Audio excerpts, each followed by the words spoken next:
Hello friends, you are most welcome in our YouTube channel Learn with STM.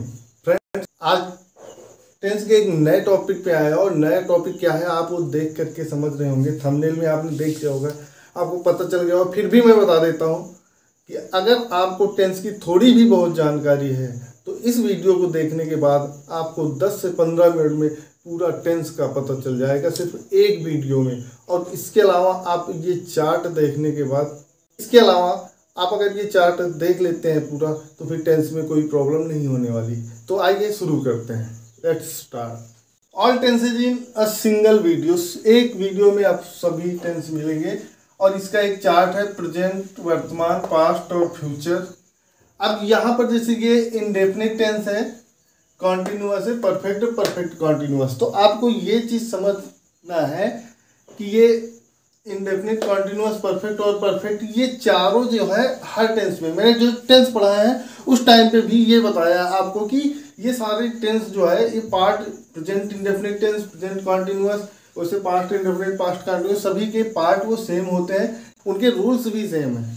अगर एक का rule सही से आपको पता है तो दूसरे का बिल्कुल आसानी से पता चल जाएगा। बस एक चीज़ याद रखना है और वो है वर्ब, हेल्पिंग वर्ब। क्योंकि मैंने पहले भी बताया है कि टेंस में अगर कुछ बदलता है तो वो वर्ब और हेल्पिंग वर्ब बदलता है, उसके अलावा सब कुछ सेम रहता है किसी भी टेंस के लिए। अगर आप एक टेंस से दूसरी टेंस में बदलते हैं तो सिर्फ आपको दो चीज़ें पता होनी चाहिए, और वो है एक वर्ब और एक हेल्पिंग वर्ब। अगर वर्ब और हेल्पिंग वर्ब आपको पता है तो फिर कोई प्रॉब्लम नहीं है। और हाँ, हर एग्जाम में, चाहे वो कॉम्पिटिटिव एग्जाम हो, चाहे 9th का एग्जाम हो, 9 to 12th एग्जाम हो, NCERT, UP board, state board, किसी भी एग्जाम में ये सारी चीज़ें जो है वो जरूर आती हैं। ट्रांसफॉर्म करना है, वर्ब ट्रांसफॉर्म करना है, वर्ब करेक्ट करना है, तो वर्ब के साथ में क्या लगेगा, कभी कभी एक वर्ब दिया होता है, हेल्पिंग वर्ब के साथ में हैज बीन लगाना होता है, कभी कभी सिर्फ डन होता है, कभी कभी डज होता है, कभी डू होता है। ऐसे बहुत सारे सेंटेंसेस होते हैं, बहुत सारे। तो उन चीज़ों को आज आप आसानी से पढ़ेंगे, सिर्फ एक वीडियो में, सिर्फ एक वीडियो में ही सब आपको पता चल जाएगा। तो मैंने प्रेजेंट के लिए लिखा है, अगर आपको थोड़ा बहुत नॉलेज है तो बिल्कुल क्लियर होगा। Present, indefinite, continuous, perfect, perfect continuous. सबसे पहले तो आपने जानना है कि इनकी समानता क्या है। समानता यह है कि इंडेफिनिट टेंस यानी अनिश्चित काल है, तो वो चाहे पास्ट का इंडेफिनिट हो, फ्यूचर का इंडेफिनिट हो, सब का। जैसे प्रेजेंट इंडेफिनिट में ता है, ती है, ते है, वैसे पास्ट इंडेफिनिट में ता था, ती थी, ते थे, या, ये, लिया, दिया, ऐसे खाया पिया। पहचान, ये फ्यूचर में गा, गी, गे। ओके, वैसे ही कॉन्टिन्यूअस में रहा है, रही है, रहे हैं, यहाँ रहा था, रही थी, यहाँ रहा होगा, रहे होगे। यहाँ पे चुका है, चुकी है, चुके हैं, या चुका था, चुकी थी, चुके थे।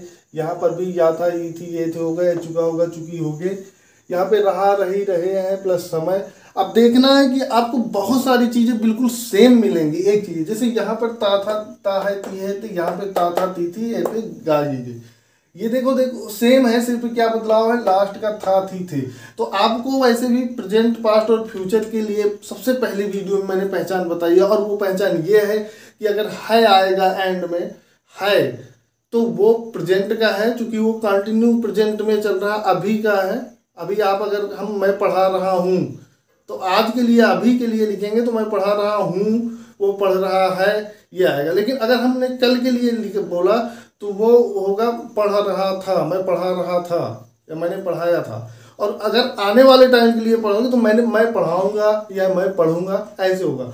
तो वही चीज़ है यहाँ पे, है प्रेजेंट के लिए, था, थी, थे जो है वो पास्ट के लिए, और गा, गी, गे फ्यूचर के लिए होगा।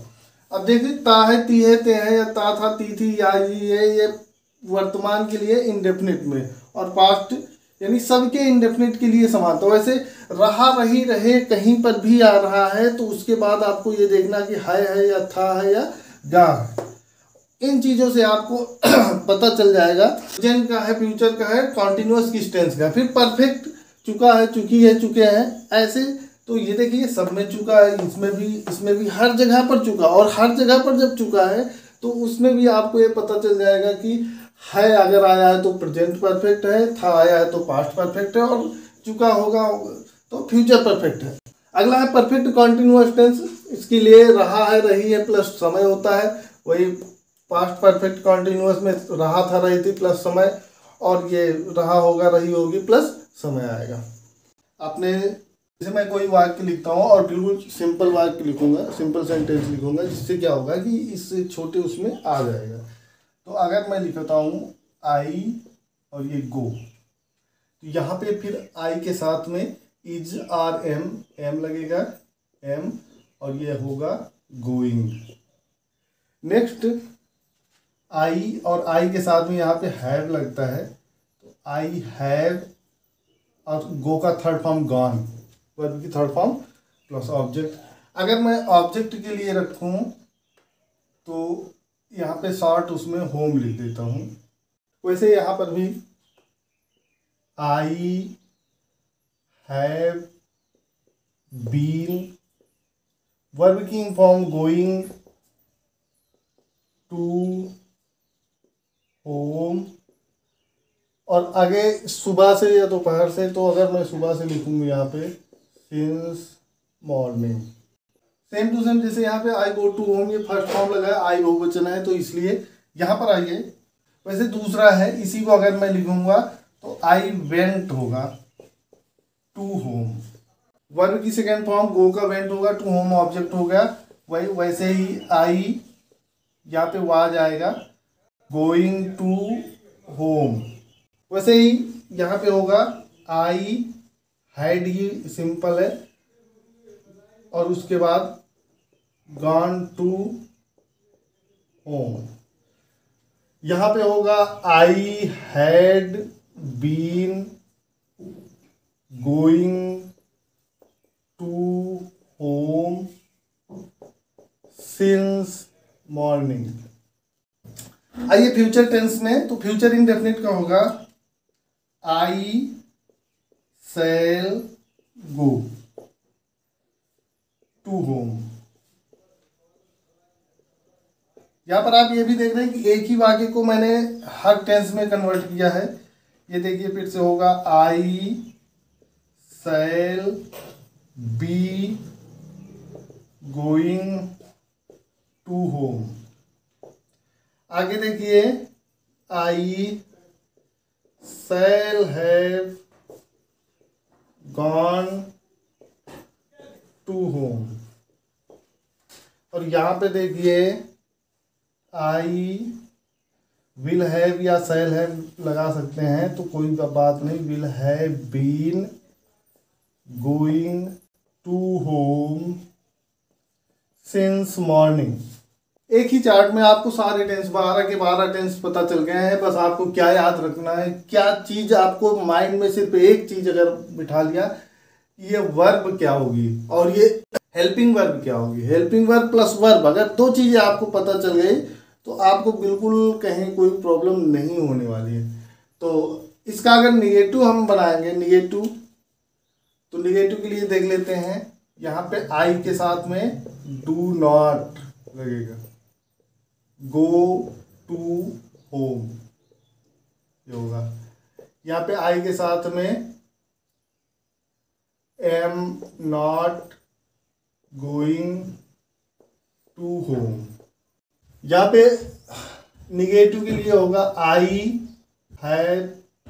Has not gone to home, और यहाँ पे होगा I have not been going to, आगे सेम यही चीज। इसका अगर निगेटिव की बात देखें पास्ट टेंस में, तो आई के साथ में इसकी हेल्पिंग वर्ब डिड होगी, तो I did not go to home. यहाँ पे I was not going to home. ये देखिए I had not gone to home, और हैड बीन है तो ये होगा I had not been going to home. ये पे सिंस या फॉर जो भी आएगा। फ्यूचर इंडेफिनिट टेंस के देखेंगे तो ये होगा I shall not go to home. यहाँ पे होगा I shall not be going. आगे ऑब्जेक्ट आपको एक टू होम ही लिखना है तो वो आप समझ सकते हैं। I shall not have gone to home. यहाँ पे वो होगा, देखिए, आई विल या shall not have been going to home since morning. तो आपने निगेटिव देख लिया और सिंपल देख लिया। अब एक और बचता है जो कि है इंट्रोगेटिव, और इंट्रोगेटिव के लिए सबसे पहले डू या डज या हेल्पिंग वर्ब पहले लिखना होता है। तो अगर हम इसका बनाएंगे तो ये होगा, देखिए, डू पहले आएगा, डू आई, उसके बाद गो टू होम। यहाँ पे होगा am I going to home.